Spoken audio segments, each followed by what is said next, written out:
On Christmas Eve, when the city glowed with joy and families gathered around warm tables, Ellis March sat alone in his taxi at a red light, watching other people's happiness through foggy windows.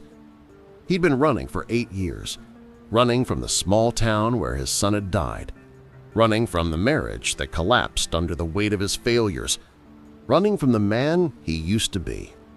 But tonight, a stranger would climb into his back seat carrying a photograph and a grief so heavy it would force Ellis to stop running and finally face the truth he'd been avoiding all along. Some rides don't just take you to a destination. Some rides take you back to the person you were always meant to become. Christmas Eve in New York City. The streets shimmered with 1,000 lights promising miracles Ellis March no longer believed in. He'd been driving for 12 hours straight, not because he needed the money, but because going home to his empty studio apartment in Queens, where the only decoration was a half-dead plant his ex-wife had left behind, felt worse than staying out here in the cold. The app pinged. Pickup at St. Michael's Church. Drop-off? Oakwood Cemetery. Ellis's hands tightened on the wheel. A cemetery on Christmas Eve. He knew that ride. He'd taken versions of it before. The widows visiting graves, the children keeping promises, the souls too broken to celebrate with the living. He almost declined it, but something, guilt, loneliness, or maybe just the fact that he understood that kind of pain better than anyone, made him accept. Ellis pulled up to the stone steps of St. Michael's just as the church doors opened. An elderly man emerged slowly, each step deliberate, as if his body was negotiating with gravity. He wore a heavy wool coat that had seen better decades. In his trembling hands, he clutched a single photograph, protected in a plastic sleeve, guarded like it was the last piece of something sacred. Ellis unlocked the doors. The old man slid into the back seat with a soft grunt. He smelled of mothballs and Old Spice cologne, the kind men wore when they still had someone to smell good for. "Evening, sir," Ellis said, watching him in the rearview mirror. The man didn't respond immediately. His eyes were fixed on the photograph in his lap, and his fingers traced its edges like a prayer he'd memorized but could never finish. Finally, he spoke. His voice cracked like ice breaking on a winter lake. "Oakwood Cemetery, Section C, Plot 247. Ellis felt something twist in his chest. "Yes, sir." He pulled into traffic. The snow was starting to fall heavier now, thick and relentless, like the city itself was grieving. Ellis had learned to read passengers the way most people read books. 8 years of driving taught him that silence had a language of its own. The old man wasn't crying, but his eyes carried the weight of tears that had already fallen 1,000 times. His wedding ring caught the streetlights, gold, worn smooth by decades of wearing it, of turning it absently during conversations or clutching it during prayers. Ellis recognized the signs. He'd seen them in his own mirror once. "Long night for a cemetery visit," Ellis said gently. "Long night. Long 3 years." Ellis nodded slowly. "Anniversary?" "Christmas Eve." The man's voice dropped to barely a whisper. "She died 3 years ago tonight." The silence that followed was heavy enough to crush bones. Ellis drove carefully through the thickening snow, and something in his chest, something he'd kept locked away for 8 years, started to crack open. They'd been driving for 10 minutes when the old man finally spoke again. "You married?" Ellis's knuckles went white on the steering wheel. "Was." The old man nodded like he understood everything that word meant. What happened? Ellis had spent 8 years perfecting the art of deflection, of keeping conversations focused on everyone but himself. But something about this man, this stranger carrying a photograph to a grave on Christmas Eve, made the walls feel pointless. "I lost our son," Ellis said, the words tasting like rust in his mouth. "Car accident. He was 7. He could still see it. The police officer at his door, the hospital hallway, the way his wife had looked at him afterward, like he was a stranger, like he'd become something she couldn't recognize. "I wasn't there when it happened," Ellis continued, his voice flat. "I was at work, always at work. And when he died, I couldn't fix it. Couldn't fix us." The old man was quiet for a long moment. "What was his name?" "Daniel." Ellis's throat tightened. "Danny. Danny," the old man repeated softly, like he was adding the name to some internal list of souls who left too soon. "I'm Harold." "Ellis." Harold looked down at his photograph again. "Her name was Margaret, Maggie. We were married 47 years. Ellis glanced in the mirror and saw Harold's face, raw and open in a way that only grief could make a person. "She got sick 2 years before she died," Harold said, his voice starting to shake. "Cancer. They gave her 6 months. She fought for 2 years. 2 years." He pressed the photograph against his chest. "And I was so angry. At the doctors, at God, at her for getting sick in the first place. Can you believe that? I was angry at her." His voice broke completely. "I wasted so much time being angry when I should have just loved her while I still could." Ellis felt like someone had reached into his chest and squeezed. Because he understood. God, he understood. "She died right there in our living room," Harold continued. "Christmas Eve. We had the tree up. She wanted the lights on. She said Christmas was about finding light in the darkness." He wiped his eyes with the back of his hand. "She took her last breath holding my hand, and the last thing she said was, 'Don't be alone, Harry. Promise me you won't be alone.'" Harold's voice dropped to a whisper. "I promised her, but I lied." They were halfway to the cemetery when the brake lights ahead turned into an endless red sea. Ellis checked his phone. "Accident up ahead. We're going to be stuck for a while." Harold leaned forward, panic creeping into his voice. No, I need to get there. I need to be there by midnight." "We will. You don't understand." Harold's desperation filled the car. "I go every Christmas Eve. I sit with her. I tell her about my year. I apologize for being angry, for wasting time, for not being the husband she deserved. Every single year." His breathing quickened. "If I don't make it tonight, if I break this one promise too—" He couldn't finish the sentence.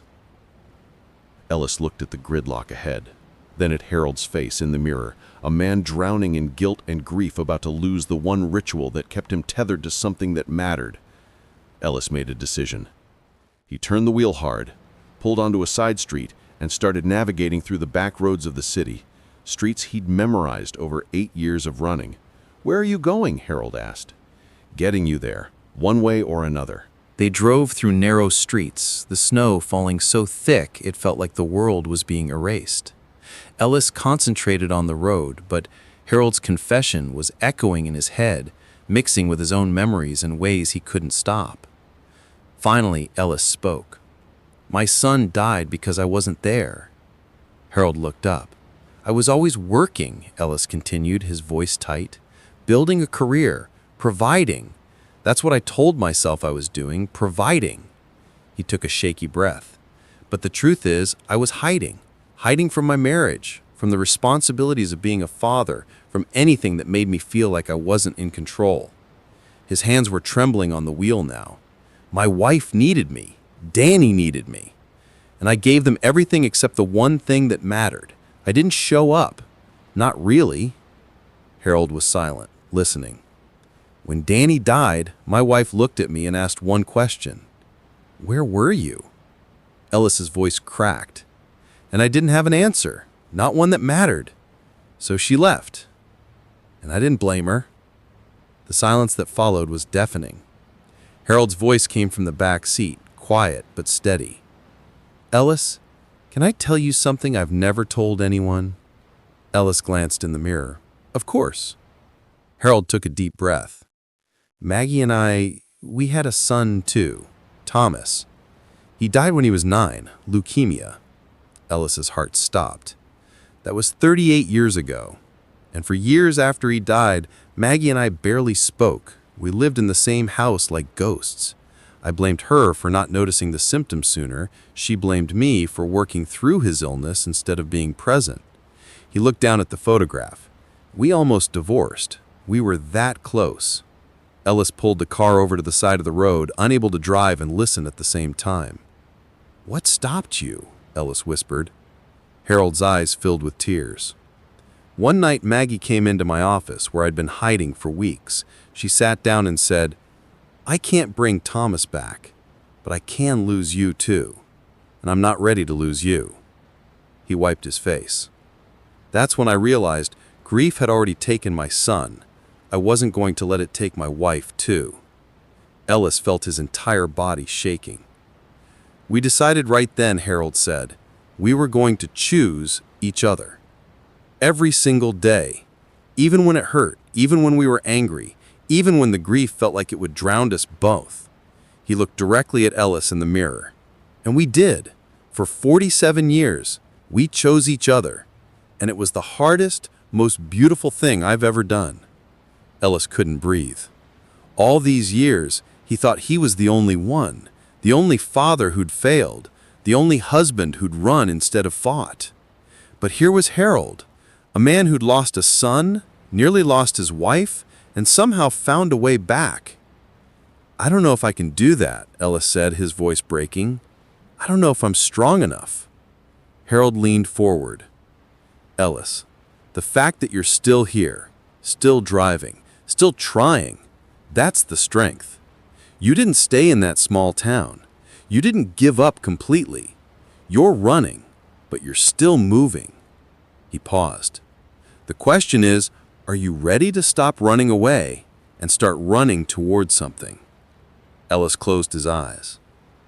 For 8 years, he had been punishing himself, driving through empty streets, avoiding anything that felt like connection or joy or forgiveness. He'd convinced himself he didn't deserve those things. But maybe Harold was right.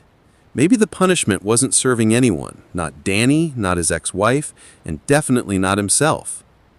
"What do I do?" Ellis whispered. Harold smiled gently. "You do what Maggie told me to do. You show up. For yourself, for the people who still need you, for the life you still have left to live." He placed his hand on Ellis's shoulder through the gap in the seats. "You don't let grief win." They pulled up to Oakwood Cemetery just before midnight. The gates were closed, but Ellis helped Harold out of the car and they stood together at the entrance, looking at the sea of snow-covered headstones. Harold stared at the cemetery, and for the first time that night, he looked afraid. "I don't know if I can do it," he whispered. Ellis understood. He'd been avoiding his own reckoning for 8 years. "What are you afraid of?" Ellis asked gently. Harold's face crumpled. "I'm afraid if I stop coming here, if I let go even a little, I'll forget her. I'll forget Thomas. I'll forget who I was when they were alive." Ellis felt tears burning in his own eyes. "You won't forget them, Harold. That's impossible. They're part of you." He took a deep breath. "But maybe you're not supposed to spend the rest of your life at a grave. Maybe the best way to honor them is to live." Harold looked at him, and something in his expression shifted. "When did you get so wise?" Ellis laughed through his tears. "About 30 seconds ago." Harold stood at the cemetery gate for a long time, photograph clutched in his hands. Then, slowly, he brought it to his lips and kissed it. "I love you, Maggie," he whispered to the night. "I love you, Thomas, and I'm sorry I've been so afraid." He looked at Ellis. "I'm not going in tonight." Ellis's eyes widened. "Are you sure?" Harold nodded, tears streaming down his face. "For 38 years, I've been visiting graves, but you're right, they're not in there. They're in here." He pressed his hand to his chest. "And I think I think it's time I start living for them instead of dying with them." They got back in the car, and Ellis started driving, but not toward Harold's home. "Where are we going?" Harold asked. Ellis's voice was steady for the first time all night. "St. Anne's Shelter. They serve Christmas dinner. I think we should both go." Harold smiled. "Together?" "Together." As they drove through the snowy streets, Ellis felt something he hadn't felt in 8 years. Hope. Not the loud, flashy kind, the quiet kind. The kind that whispers, "Maybe tomorrow can be different." When they arrived at St. Anne's, the shelter was glowing with warmth. Laughter and conversation spilled out into the cold night. Harold turned to Ellis before getting out.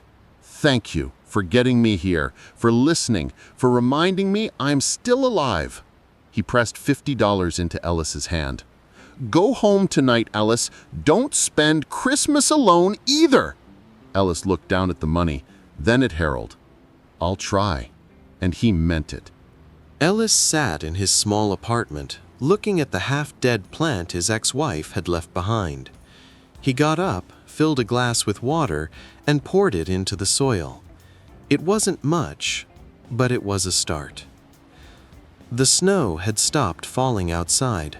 Morning light broke through the window, soft and golden, the kind of light that promised a new day, a second chance, a reason to keep going.